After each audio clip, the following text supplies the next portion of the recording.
अब यताबाट उसलाई पनि त्यो बाटो थाहा छैन नि त यताबाट निस्किने ठाउँ छ कि भनेर ऊ सायद ज्यान बपाउने यता कुदे होला अब यहाँ अब उसले अरू यो उन भएपछि उसले उता फर्किन नि भ्याएन कि त्यही भएर त्यही यहाँ घटना भएको चाहिँ 9 बजेर कति 32 मिनट कति मिनट छ कि 9:30 मा काठमाडौँको यो ठाउँमा एउटा महिलालाई के प्रयोग गरेर चाहिँ यसरी हत्या गरेको होला?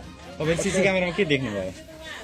क्यामेरा त खासै त्यो अब त्यहाँ पुलिसले पनि त्यहाँ अब चक्कु नै टिपेर लिएर गएको हो खुकुरी नै चक्कु चाहिँ भेट्यो।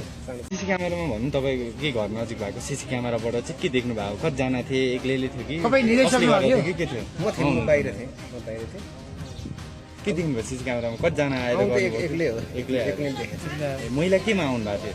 महिला त स्कुटीमा स्कुटी त पछि पुलिसले लिएर गएको तपाईँले उहाँलाई चिन्नु भएको थियो अगाडिदेखि नै?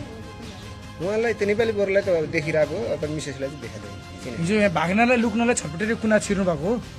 अब उसको घर चाहिँ माथि हो होइन हजुर अब उसको घरमा त्यहाँ चोकमा भेटाएपछि लुक्नलाई यता भागेको भन्ने छ क्या। त्यही हो उता ढल खण्ड आएको छ नि त उता जानु उसले मिलेन।